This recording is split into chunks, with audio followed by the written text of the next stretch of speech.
In 1077, William the Conqueror, ruler of Normandy and England, ordered the construction of a special building. It was to be part palace, part treasury, part prison and part fortress. It was the White Tower on the banks of the Thames in London, and it was a powerful symbol of the way that the Normans were imposing themselves on this conquered country. They hadn't just brought armies and architecture to mark their authority, they'd also brought their language. The French vocabulary of power forced its way into the English language. Crown and court were both French words, so were castle and tower, and the barons who built them, and so were obedience and justice, treason and prison.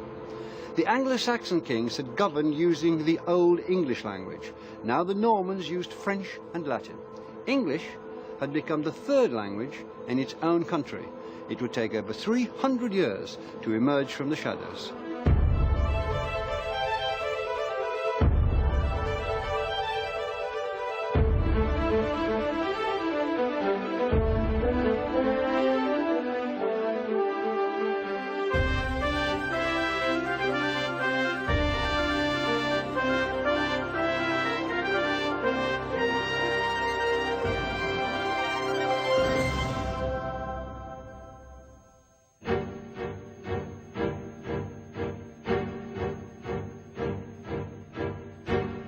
In the years following the arrival of William's army at Pevensey, the Normans tightened their grip on England, now part of a kingdom that extended across the Channel. Across the land, William's men took over every position of power in the state and in the church. Within 60 years, the monk and historian William of Malmesbury could write, "No Englishman today is an earl or bishop or abbot. The newcomers gnaw at the wealth and guts of England, nor is there any hope of ending the misery." He wrote in Latin. Written English, which had managed to establish itself so boldly before the conquest, was now dying.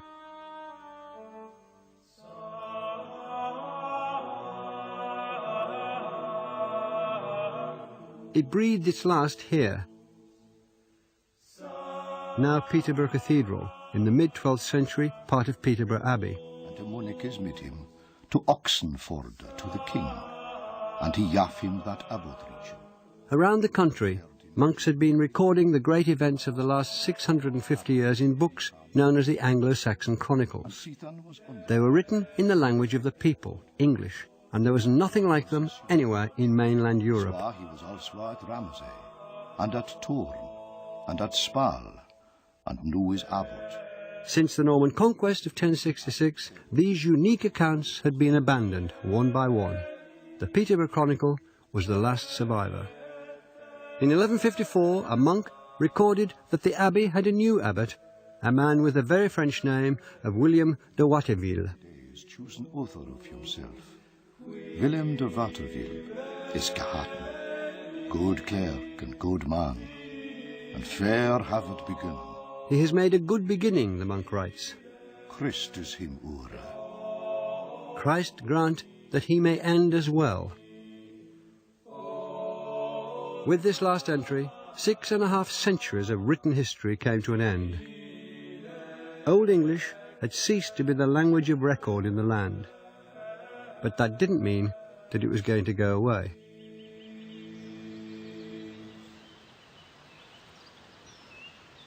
Since the conquest, English in varying dialects had remained the language spoken by 90% of the population, from the south coast to the uplands of southern Scotland, just a few miles north of here. Even further north in Scotland and west in Wales, the culture and language were still Celtic. Old English had continued to develop and change, partly as a result of contact with the language of the Danes, particularly here in the north. The grammar was becoming simpler. More plurals were being formed by adding an S. Naman, for example, the Old English plural of name, became names, which would become our names. Prepositions were performing more of the functions of the old word endings, and word order was becoming more fixed. Despite being the officially ignored language, English would continue to evolve and change, and it would endure, resisting and absorbing the invaders' language until the time came for it to resume centre stage as a nation's language. The Peterborough Chronicle of 1154 also recorded that in that year the people of England acquired a new king, Count Henry of Anjou, grandson of William the Conqueror and the first of the Plantagenet kings. A lover of learning, he spoke fluent Latin as well as French, but no English. And the English acquired a new queen, Eleanor of Aquitaine, the daughter of William X of Aquitaine. Henry II was crowned here in Westminster Abbey in a lavish ceremony. The clergy wore silk vestments that were more costly than anything ever seen before in England. The king and queen and the great barons wore silk and brocade robes. The luxury was fitting, it was thought, for an occasion that solemnized the bringing together of so much land and wealth.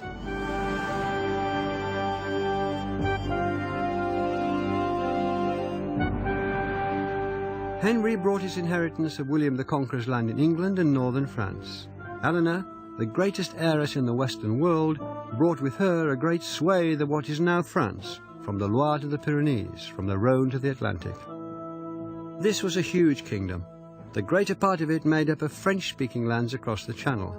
As it grew, the English lands and the English language became an ever less significant part of it. French and Latin were even more firmly entrenched as the languages of the court and government of the country. Yet after their coronation, Henry and Eleanor rode in procession along the Strand, and it's reported that the people shouted "Was Hail" and "Vivat Rex," wishing them long life in English and in Latin. English was still alive in the streets.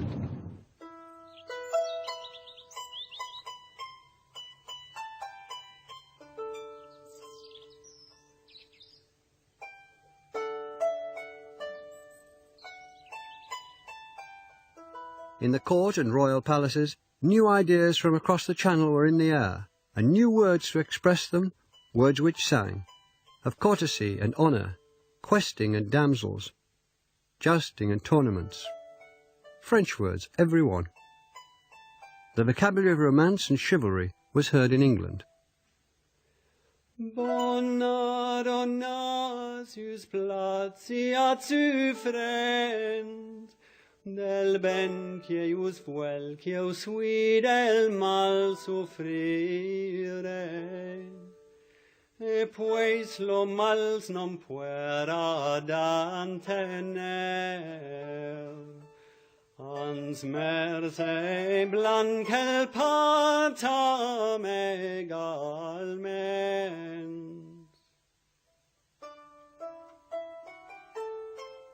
Eleanor, England's new queen, was considered the most cultured woman in Europe. It was she, more than any other, who patronized the poets and troubadours whose verses and songs created the romantic image of the Middle Ages as the age of chivalry, a glorious vision that was never realized outside the pages of medieval literature. 100 years before, the word chivalry, formed round the word for horse, had simply meant cavalry. It was the fierceness of the mounted warriors that had carried the day for the Normans at Hastings, and since then many English peasants had come to know the mounted Norman soldiers as little more than thugs and bullies who ran the country by force.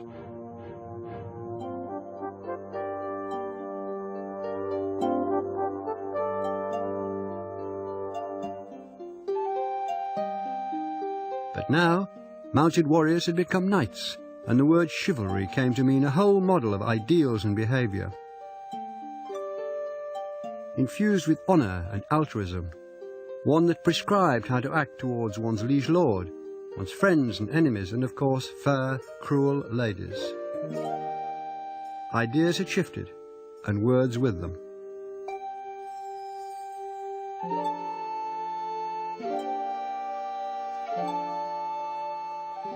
It was in Eleanor's reign that French writers brought the stories of Arthur and his knights out of the history books and into poetry, cultivating a language far richer and subtler than the one that the first Norman settlers had spoken and written.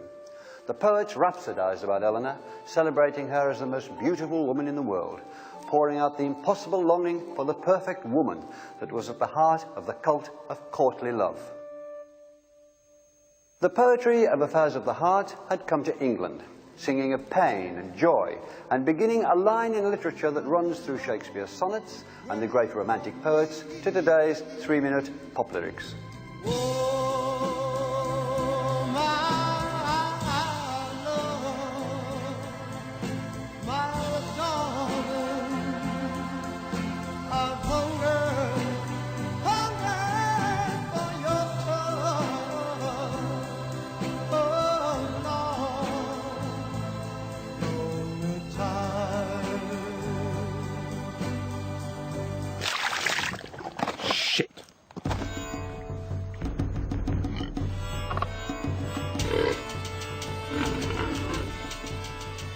Meanwhile, England's native inhabitants... That song was first recorded in 1225, making it one of the earliest pieces of English that's still recognisable today. There's not a single French word in it. Words like summer, come, sow, seed and new can be traced right back to the flatlands of Frisia. Spring and wood can be found in the Anglo-Saxon poem Beowulf, and merry, sing and loud in the works authorised by Alfred the Great. There's a pure line of Old English vocabulary here, in a song that comes from the peasants and the land, at the opposite end of the social scale from the troubadours' songs. The French language of the grand lords hasn't penetrated down to the common people. Certainly the native English and the French overlords lived very different lives. William the Conqueror had introduced the system of feudalism into England, and though evolving, it still defined all economic and social relations, expressed in French words like vilain and vassal, labourer, bailiff and factor. In the country, where 95% of the population lived, the English were essentially serfs, another French word. Not technically slaves, but tied for life to their lord's estate, which they worked for him and, at a subsistence level, for themselves. While the English-speaking peasants lived in small cottages or huts, their French-speaking masters lived privileged lives in their castles. Our modern vocabulary still reflects the distinction between them. English speakers tended the living cattle, which we still call by the Old English words of ox or cow. French speakers ate the prepared meat, which came to the table, which we call by the French word beef. In the same way, the English sheep became the French mutton, calf became veal, deer, venison, and pig, pork. English animal, French meat, in every case. The English laboured, the French feasted.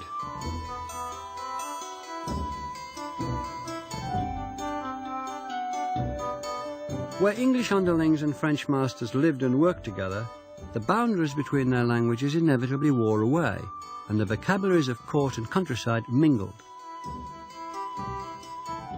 For example, local men would have been involved in the training and flying of a nobleman's hawks. And some now common words have come to us from falconry. The word falcon itself comes from French, as does leash, which referred to the strip of material used to secure the bird, and block on which the bird stood. Our word codger comes from the often elderly man who assisted the falconer by carrying the hawks on a cadge or cage. Bait described the bird beating its wings and trying to fly away.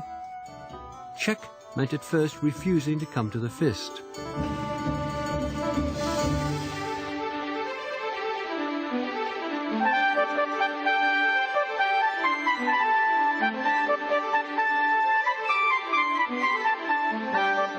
Our word lure comes from the leather device still used in training and recalling the hawk.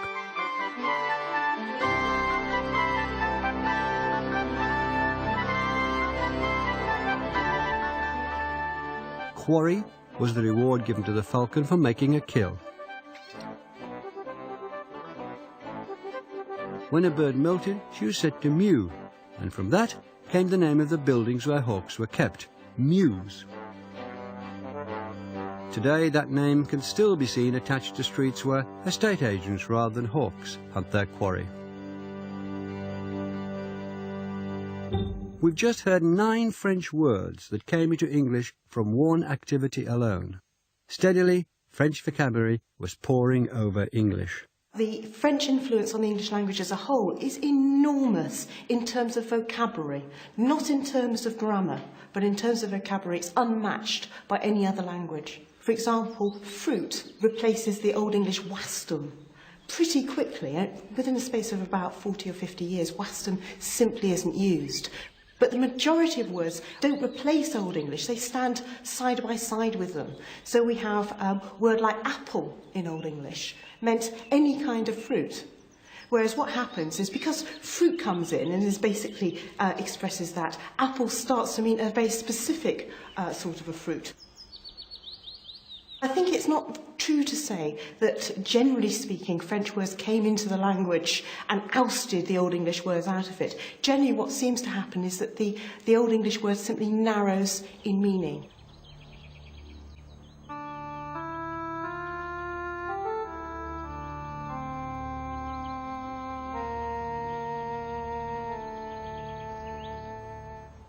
It was now almost 150 years since the Norman conquest.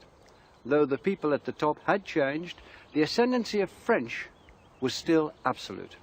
Written English, that triumphant achievement of Alfred and English scholars, was dead, and spoken English was being progressively colonized throughout society by French words. But the balance of power and of languages was about to shift.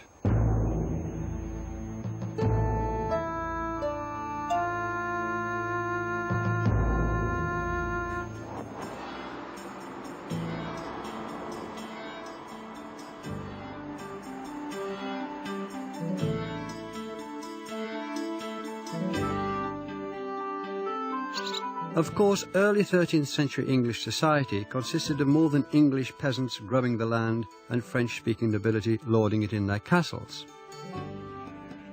Trade was on the increase. The wool trade in particular made parts of England rich. On the proceeds, grand churches were built, even in modest villages like this one at North Leach in the Cotswolds. Services would of course be conducted in Latin.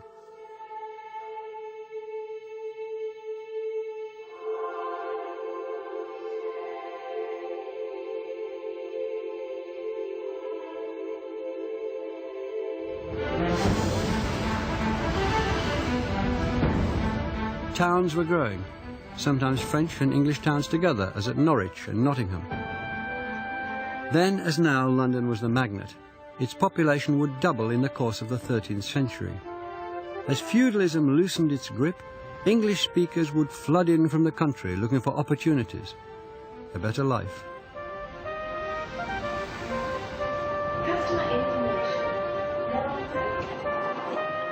Already established were the French-speaking court officials, administrators, lawyers and merchants, but also craftsmen who gave us the French names for some tools of the trade.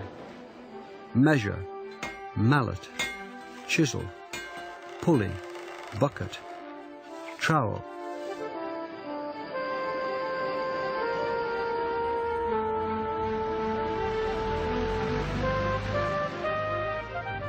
This is Petite France in London. Its name shows that it originally housed a community of French immigrants. In the early Middle Ages, there were areas like this in many English towns, home to craftsmen and merchants who'd come here from Normandy.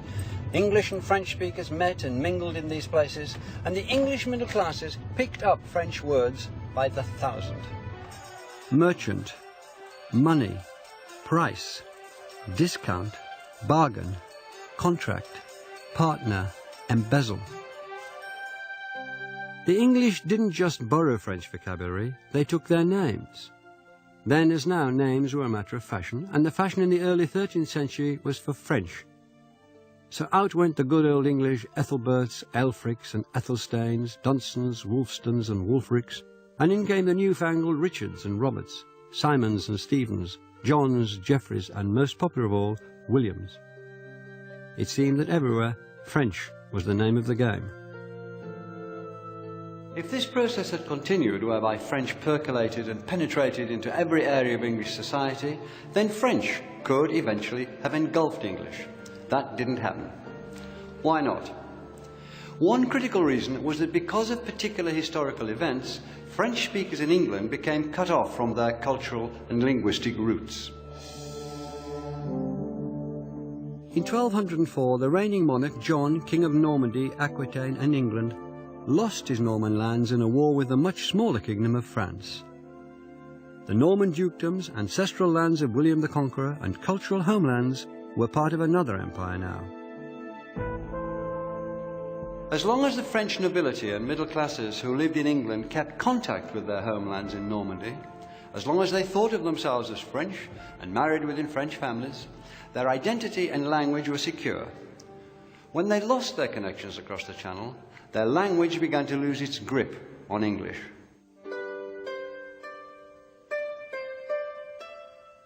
One thing that happened was that French speakers, even within the noblest families, began to look for wives not from across the Channel, but in England. They married English speakers, and in doing so, they married, as it were, into the English language as well.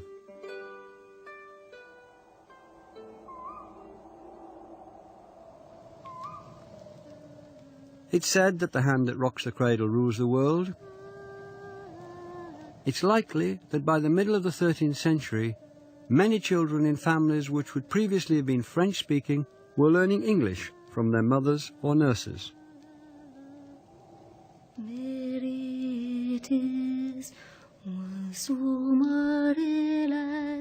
With Vogel's song,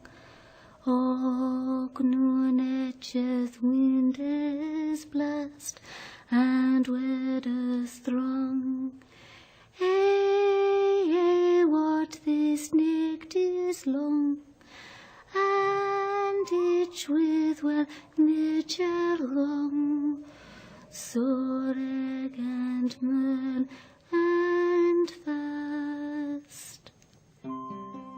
No doubt many of the children of Anglo-French marriages grew up bilingual, perhaps speaking one language to the servants in the castle kitchen and another at dinner in the Great Hall. By 1250, there's even some evidence that children of the nobility were having to learn French from a written primer, grappling with the vocabulary of what was becoming effectively a foreign language.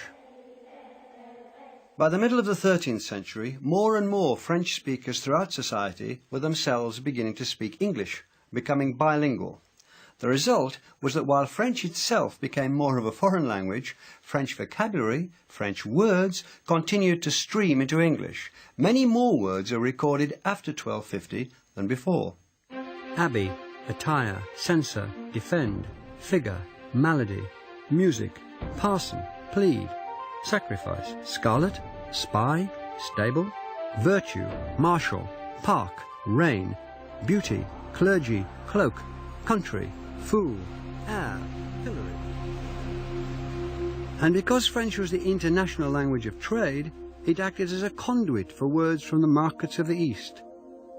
Arabic words that gave to the English saffron, mattress, hazard, camphor, alchemy, lute, amber, and syrup. Our phrase checkmate comes through French from the Arab shahmat, the king is dead. As we've heard, very often the imports didn't replace existing English words, but settled down with them, each word adopting a slightly different meaning.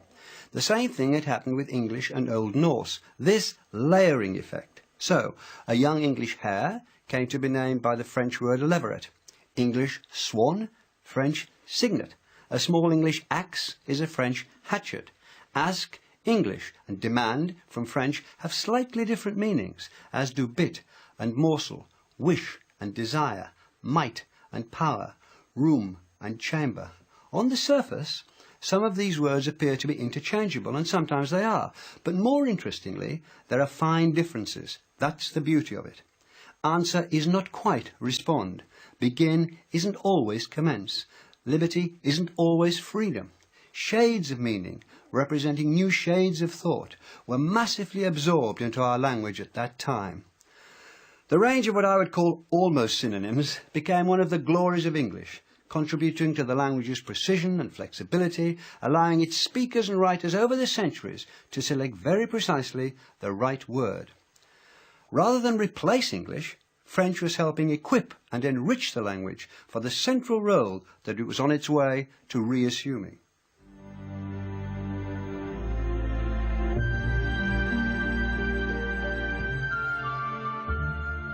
Towards the end of the 13th century, a new idea of the English people was being born. The Norman lands across the Channel were a foreign country now. Even the families who traced their roots back to William the Conqueror's Norman followers, men with French names and French blood, started calling themselves true-born Englishmen. Behind me is the tomb of Edward I, the hammer of the Scots, it says there in Latin. Latin was the language of official business. But when the French King Philip threatened invasion of England in 1295, Edward used the English language as a symbol of nationhood to galvanize support. If Philip is able to do all the evil he means to, from which God protect us, he plans to wipe out our English language entirely from the earth, he said. The old language, reborn, could now be a rallying point for a new mongrel people. The invasion never came. And though Edward made the English language a symbol for the country, he didn't elevate it to official use. Latin and French were still the languages of state affairs.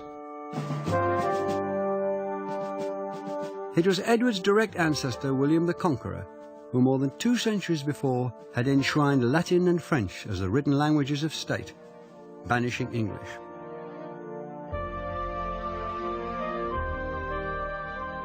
But as the 13th century gave way to the 14th, English was becoming the one language out of the 3 that everyone in the country could be counted on to know. In 1325, for instance, the chronicler William of Nassington could write, Latin can no one speak, I trow, but those who it from school do know. And some know French, but not Latin, who are used to court and dwell therein. And some know Latin, though just in part, whose use of French is less than art. And some can understand English, who neither Latin know nor French. But unlettered or learned, old or young, all understand the English tongue. The bestiary, in which birds and animals were portrayed and their behaviour made the basis for lessons in Christian morality, was a particular medieval form. They were usually written, as here, in Latin. But in a late 13th century example, the text is not in Latin, but in English. The wild deer has 2 properties. He draws out the viper from the stone with his nose and swallows it. The venom causes the deer to burn. Then he rushes to the water and drinks. The devil is like the whale. He tempts men to follow their sinful lusts, and in return they find ruin. It is the weak in faith, the little ones, that he thus beguiles. And it was an animal which, in just a few years' time, would by a cruel twist of fate give English its greatest boost yet, a small black rodent with a Latin name. Ratus ratus, the black rat. In 1348, ancestors of these black rats deserted a ship that, coming from the continent, had docked near Weymouth. They carried a deadly cargo, a germ that modern science calls Pasteurella pestis, that the 14th century named the Great Pestilence, and that we know as the Black Death. Plague had come to Britain. Infected rats carried the deadly germ east, then north. They sought out human habitations, building nests in the floors, climbing the wattle and door walls, shedding the infected fleas that fed on their blood and transmitted bubonic plague. This is Ashwell in Hertfordshire. In the bell tower of the church, some desperate soul, perhaps the parish priest, scratched a poignant record on the wall in bad Latin. The first pestilence was in 1350-1. 1350, pitiless, wild, violent. Only the dregs of the people live to tell the tale. The dregs were those of the English-speaking peasantry who'd survived. Though the Black Death was a human catastrophe, it set in train a series of social upheavals which would speed the English language along the road to full restoration as the real and recognised language of the nation.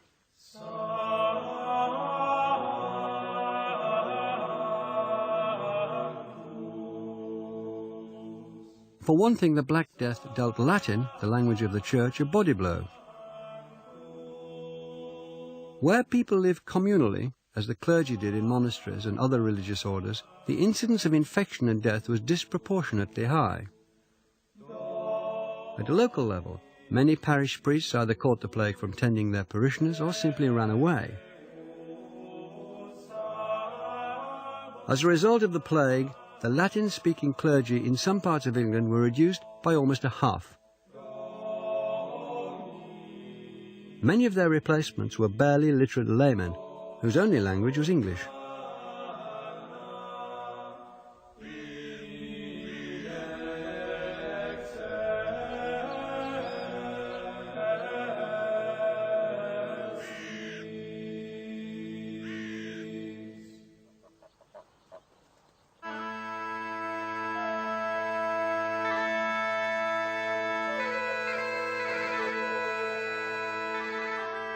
England after the Black Death was a very different place. In many parts of the country, there was hardly anyone left to work the land or tend the livestock. The acute shortage of labour meant that those who did the work had the power to break from their feudal past and demand better conditions, higher wages. Times were changing.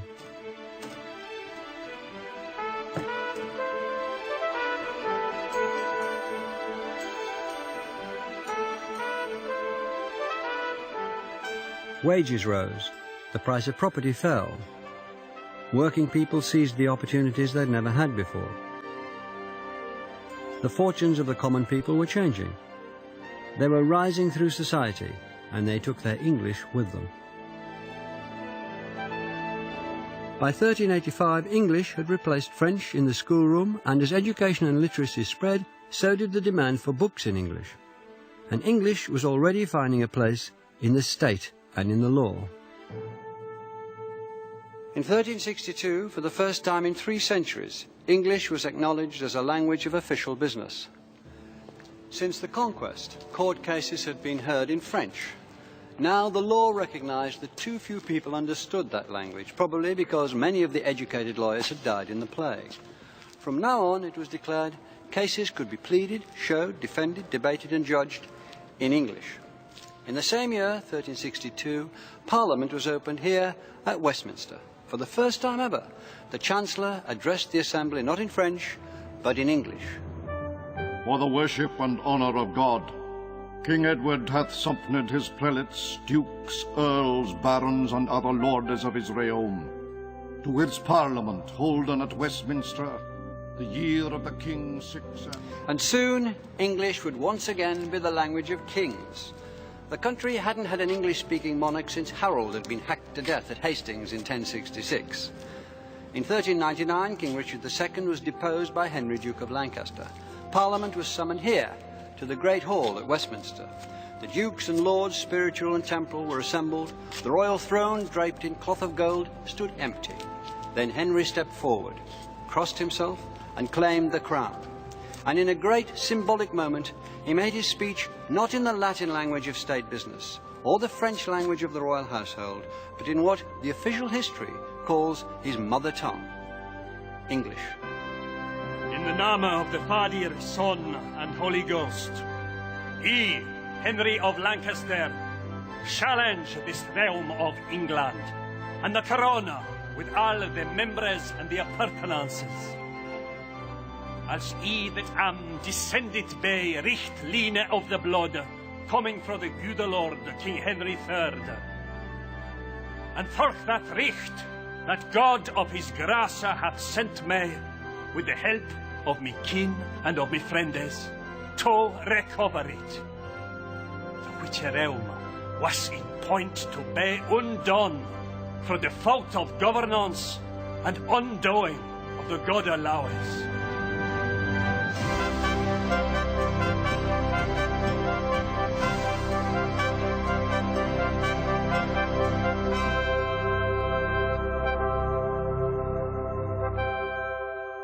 And so Henry, Duke of Lancaster, became King Henry IV, and English was once again a royal language.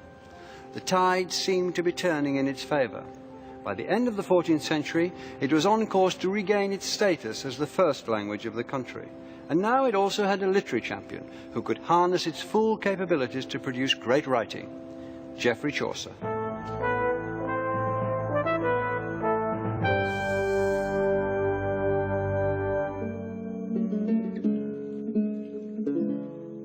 When that April with his sure as soot the drocht of March hath persed to the road, and bathed every vine in such liquor of which virtue engendered is the floor.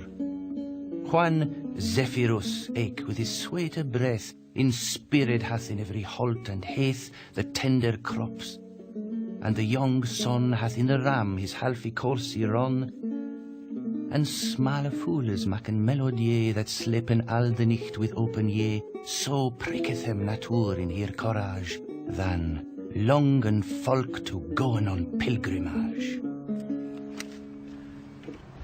Chaucer wrote those opening showery lines to the Canterbury Tales more than 6 centuries ago, in 1387. For millions of people since, the Canterbury Tales have been the flowering of the medieval English language, and also a great staging post for English literature.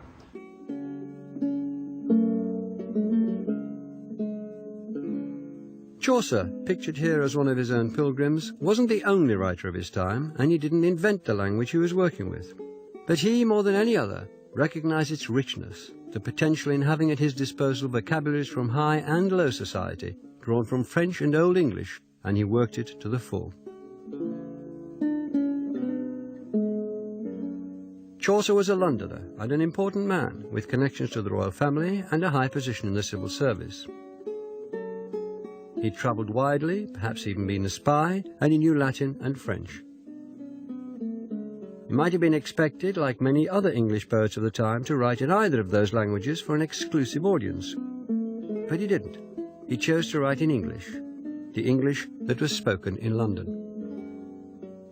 Language of London would have been a huge mixture. You've got people coming in from the central Midlands, from the northern Midlands. From the northern Midlands, they'd have bringing more Scandinavian terms because it's an area of strong Scandinavian settlement. But we'd have also have heard French loanwords, which people would have heard in literature as well. So it's a vibrant variety of English.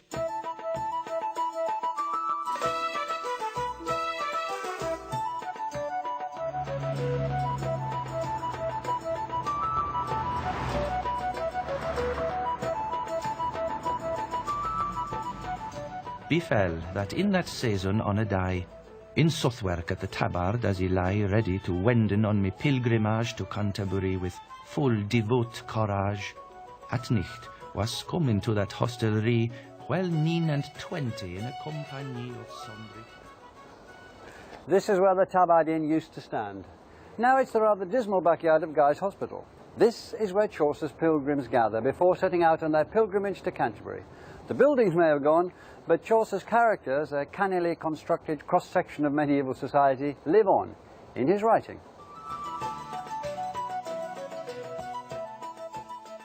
A knicht there was, and that a worthy man, that for the team that he first began to read out, he loved chivalry, truth and honour. There was also a nun, a prioress, that of her smiling was full simple and coy.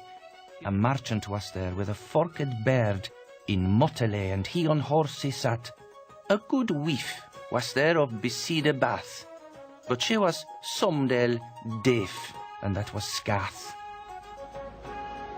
The miller was a stout carl for the nonnes, full big he was of brown and eke of bonus. The pilgrims set off for Canterbury, a journey of about 3 days then, and to pass the time they told each other stories. The stories have a range of styles, from serious moral fables to bawdy farces with episodes that wouldn't be out of place in a carry-on film. What Chaucer did most brilliantly was to choose and tailor his language to suit every tale and its teller. The creation of mood and tone and the realization of characters through the language is something we expect of writers today. So it's difficult to realize how extraordinary it was when Chaucer did it. He proved that reformed English was fit for great literature, which gives him a key part in our story. This gentil cock had in his governance 7 hennes for to do all his plaisance, which were his sisters and his paramours, and wonder like to him as of colours, of which the firest hewed on her throat was cleped fire dam o saile pertelot. Can you tell us what language is predominating in this particular passage? Well, you've got so many French words, haven't you? They really hit you between the eyes. Even today, I think, you'd notice them.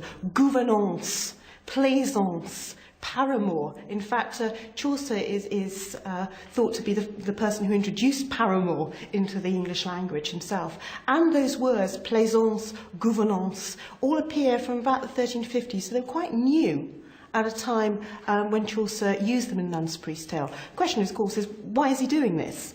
Well, it's odd, really, isn't it? Because this is a story about chickens. It's a story about a cock and his hens. And you'd have thought that perhaps a less refined language might be in order. But Chaucer is playing with the whole idea of an exalted style. And so he's investing these hens and cocks with a feeling of great literary quality. You know, it becomes almost a mock epic. Chaucer not only used existing French words for poetic effect, he also introduced his own elevated synonyms, sometimes bypassing an English word in favour of a more stylish French borrowing. So, English had the perfectly good hard as a noun. Chaucer borrowed the French word difficulté. In place of unhap, he gave us disadventure. For shenship, dishonesté. For building, edifice, for unconning, ignorant, and for meaning, signifiance. But Chaucer wasn't just ensnared with the elegance of French, he also cherished the directness and earthiness of English, and used it, for example, in The Miller's Tale, where the student Absalon's midnight assignation with a neighbour's wife doesn't go quite according to plan. This Absalon gan weep his mouthful dree. Dirk was the nicht as pitch or as the coal, and at the window would she put her hole. And Absalon him fill ne bet ne worse, but with his mouth he kissed her naked airs. The language, of course, is predominantly Old English, and again, Chaucer is aware of what linguists would call register. He knows that you have to have a particular style for a particular purpose. With The Miller's Tale, we have both the miller himself, who is a man of extraordinary qualities, so he opens doors simply by running at them with his head, which is a clever trick. And the story itself is, as you know, about bottoms out of windows and other such thing. And of course, in that case, it's appropriate to have a simple, earthy style. He knows that if he's talking about basic, earthy stuff, he might as well use good Old English words. And I think it's actually marked that use by not using many French words. I think people would have picked up on that. We certainly do. The style seems very direct, almost colloquial. Of course, that's literary artifice. But it does seem direct and colloquial, and that's as a complete result of the way in which he's using the language. The language he'd have heard on the streets. Words like ass, meaning arse, I'm afraid, and other such rude words. Scholars dispute how much vocabulary Chaucer actually introduced into English. With Old English, he certainly reintroduced words which hadn't been written down since before 1100, probably because they weren't considered important or seemly enough. Words like churlish, farting, friendly, learning, loving, restless, swiven, wasp, wifely, and willingly. The brilliant archbishop, son of a French merchant, had been brutally murdered in 1170 by knights acting on the wishes, if not instructions, of Henry II, that first Plantagenet, whose wife Eleanor had done so much to promote the courtly French language, which Chaucer was now mining so expertly.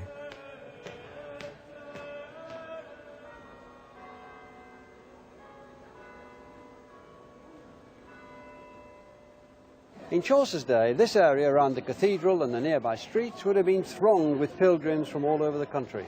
Well, the thronging hasn't changed, but they would have been speaking in the dialect of their homes. English wasn't uniform in the way it was spoken, and Chaucer himself in the Reeve's Tale gives us literature's first fully northerner, who speaks with flat vowels. he says him for home, na for no, gan for gone, and nan for none. All pronunciations that will be quite understandable in the northeast of England today. Chaucer himself worried about whether his work would be mispronounced or wrongly copied or just misunderstood in other parts of the country. He bids one of his poems, Troilus and Cressida, a rather worried farewell, voicing a concern he must also have felt for the Canterbury Tales. Go, little book, and for there is so great diversity in English and in reading of our tongue, so pray God that none misread thee, ne they mismetre for default of tongue, and read whereso thou be or else song, that thou be understand. I God beseech. Of course, Chaucer's books, particularly the Canterbury Tales, were understood. His language, the language of late 14th century London, would become, with some later modifications, the standard form of English, and his genius in harnessing that language to serve his vision as a writer would guarantee that it lived on. A century and a half after his death, Geoffrey Chaucer was famous enough for this tomb to be put in Westminster Abbey. In the intervening years, his tales had spread round the country and delighted listeners and readers ranging from London merchants to the future Richard III. Before the 15th century was out, the Canterbury Tales had been printed by Thomas Caxton, ensuring the future of Chaucer's work and furthering the process by which Southern English, Chaucer's English, would become the standard.